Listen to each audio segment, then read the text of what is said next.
Hi friends, welcome back to my channel. So ಇವತ್ತು ನಾವು ಪಣೋಲಿ ಬೈಲ್ ಕಲ್ಲೂಟಿ ದೈವಸ್ಥಾನಕ್ಕೆ ಹೋಗ್ತಾ ಇದ್ದೀವಿ. ಇದರ ಈ ವ್ಲಾಗ್ನ ನಿಮ್ಮ ಮುಂದೆ ಇಡ್ತಾ ಇದ್ದೀನಿ. ತುಂಬ ದಿನಗಳಿಂದ ಪ್ಲ್ಯಾನ್ ಮಾಡ್ತಾ ಇದ್ವಿ, ಬಟ್ ಕೆಲವೊಂದು ರೀಸನ್ಗಳಿಂದ ಹೋಗೋಕ್ಕಾಗಿರಲಿಲ್ಲ. ಈ ಸಾರಿ ಏನೋ ಟೈಮ್ ಬಂದಿದೆ ಅನಿಸುತ್ತೆ. ಆ್ಯಕ್ಚುಲಿ ನಾವು ವರ್ಷಕ್ಕೆ 2 ಸರ್ತಿ ಹೋಗ್ತೀವಿ, ಬಟ್ ಅಗೇಲು ಸೇವೆ ನಮಗೆ ಕೊಡೋಕ್ಕಾಗಿರಲಿಲ್ಲ. ಸೊ ಈ ಸಾರಿ ಅಗೇಲು ಸೇವೆ ಕೊಡಲೇಬೇಕು ಅಂತ ಹೇಳಿ ಹೋಗ್ತಾ ಇದ್ದೀವಿ. ಈ ಕ್ಷೇತ್ರ ಲೊಕೇಟ್ ಆಗಿರೋದು ಸಜೀಪ ಮೂಢ ಗ್ರಾಮ, ಬಂಟ್ವಾಳ ತಾಲೂಕು. ಸೊ ಮಂಗಳೂರಿಂದ ಅರೌಂಡ್ 30 ಕಿಲೋಮೀಟರ್ ಡಿಸ್ಟೆನ್ಸಲ್ಲಿದೆ. ಸೊ ನೀವು ಸ್ಟ್ರೇಟಾಗಿ ಹೈವೇಲಿ ಬಂದರೆ ಮಿಲ್ಕಾ ಜಂಕ್ಷನಲ್ಲಿ ರೈಟ್ ತೊಗೊಂಡು ಆಮೇಲೆ ಮಾರ್ನಬೈಲ್ ಅನ್ನುವಂಥ ಒಂದು ದ್ವಾರ ಸಿಗುತ್ತೆ, ಅಲ್ಲಿ ಲೆಫ್ಟ್ ತೊಗೊಂಡು ಒಳಗೆ ಹೋಗಬೇಕಾಗುತ್ತೆ. ಆ್ಯಂಡ್ ಟೆಂಪಲ್ ನಿಮಗೆ ಲೆಫ್ಟ್ ಸೈಡಲ್ಲೇ ಸಿಗುತ್ತೆ. ಇದು ತುಂಬ ಓಲ್ಡ್ ಟೆಂಪಲ್, ಬಟ್ ತುಂಬ ಕಾರಣಿಕದ ಪ್ಲೇಸ್ ಕೂಡ ಹೌದು. ಇಲ್ಲಿ ಬಂದು ಹರಕೆ ಹೇಳಿದರೆ ಅದು ನೆರವೇರುತ್ತೆ ಅನ್ನುವಂತಹ ಒಂದು ಮಾತು ಕೂಡ ಇದೆ. ಸೊ ಯೂಶ್ವಲಿ ಇಲ್ಲಿ ಮಲ್ಲಿಗೆ, ಚಿನ್ನ, ಬೆಳ್ಳಿ ಆ್ಯಂಡ್ ಕೋಳಿದು ಅಗೇಲು ಸೇವೆ ಕೂಡ ಕೊಡ್ತಾರೆ. ಆ್ಯಂಡ್ ಇಲ್ಲಿ ಕೋಲ ಕೂಡ ನಡೀತಾ ಇರ್ತದೆ.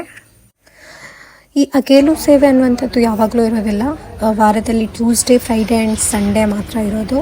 ಬಟ್ ಬೇಗ ಹೋಗಿ ಸೇವೆದ್ದು ಚೀಟಿ ಮಾಡಿಸ್ಕೋಬೇಕಾಗುತ್ತೆ. ಲೈಕ್ ಅರೌಂಡ್ 10:30 ಮೊದಲು ಬಂದು ಅದ್ರದ್ದು ಅಗೇಲು ಸೇವೆದ್ದು ಸಾಮಗ್ರಿಗಳನ್ನು ಪರ್ಚೇಸ್ ಮಾಡಿ ಅದನ್ನು ಅವ್ರಿಗೆ ಅಲ್ಲಿ ತೋರಿಸಿ ಚೀಟಿ ಮಾಡಬೇಕಾಗುತ್ತೆ.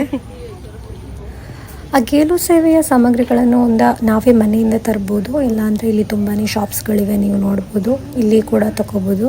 ಸೊ ಈ ಸೇವೆಯ ಸಾಮಗ್ರಿಯಲ್ಲಿ ಅಕ್ಕಿ ಇರುತ್ತೆ, ತೆಂಗಿನಕಾಯಿ ಮತ್ತು ಬಾಳೆ ಎಲೆ, ಒಂದು ಕಾಟನ್ ಟವಲ್ ಪ್ರಸಾದನ ತಗೊಳ್ಳೋಕ್ಕೆ, ಮತ್ತೊಂದು ಕೋಳಿ ಕೂಡ ಇರುತ್ತೆ. ಸೊ ಇಷ್ಟನ್ನು ನಾವು ಮನೆಯಿಂದನೂ ತರ್ಬೋದು, ಇಲ್ಲ ಕಷ್ಟ ಆಗುತ್ತೆ ಅಂದರೆ ಅಲ್ಲಿ ತುಂಬಾ ಶಾಪ್ಸ್ಗಳಿವೆ, ಅಲ್ಲಿಂದನೂ ತೊಗೋಬೋದು. ಇಲ್ಲಿ 300 ರೂಪೀಸ್ ಚಾರ್ಜ್ ಮಾಡ್ತಾರೆ.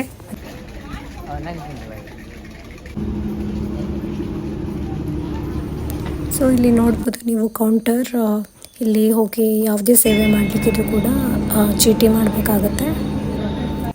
ಸೊ ಎವ್ರಿ ಮಂತ್ ಅಮಾವಾಸ್ಯೆ ದಿನ ಅಗೇಲು ಕೋಲ ಯಾವುದೂ ಇರೋದಿಲ್ಲ. ಅದೇ ರೀತಿ ಆಟಿ ತಿಂಗಳಲ್ಲಿ ಕೂಡ ಕೋಲ ಇರೋದಿಲ್ಲ, ಆದರೆ ಅಗೇಲು ಸೇವೆ ನಡೀತಾ ಇರ್ತದೆ. ನಾವು ಫಸ್ಟು ಹೋಗಿ ಮಲ್ಲಿಗೆ ಕೊಟ್ಟು ಕೈ ಮುಗಿದು ಆಮೇಲೆ ಪ್ರಸಾದ ತೊಗೊಳ್ಳಿಕ್ಕೆ ಕ್ಯೂ ಅಲ್ಲಿ ನಿಂತ್ಕೊಂಡ್ವಿ. ಸೊ ಯೂಶ್ವಲಿ 1:30ಗೆ ಕ್ಯೂಗೆ ನಿಲ್ಲಲಿಕ್ಕೆ ಸ್ಟಾರ್ಟ್ ಮಾಡ್ತಾರೆ. ನಾವು ಬೇಗನೆ ಕ್ಯೂಗೆ ನಿಂತಿದ್ದರಿಂದ ನಮಗೆ ಅರೌಂಡ್ 4ಗೆ ಪ್ರಸಾದ ಸಿಕ್ತು. ಈ ಪ್ರಸಾದ ತುಂಬಾ ಪರಿಮಳ ಇರುತ್ತೆ. ನಾವು ಚಿಕ್ಕವರಿರುವಾಗದಿಂದಲೂ ಹೋಗ್ತಾ ಇದ್ವಿ. ಆ್ಯಂಡ್ ಈ ಪ್ರಸಾದ ಅಂದರೆ ನಮಗೆ ತುಂಬ ಇಷ್ಟ. ಯೂಶ್ವಲಿ ಇದನ್ನು ಅಕ್ಕಪಕ್ಕದ ಮನೆಗೆ ಶೇರ್ ಮಾಡ್ತೀವಿ.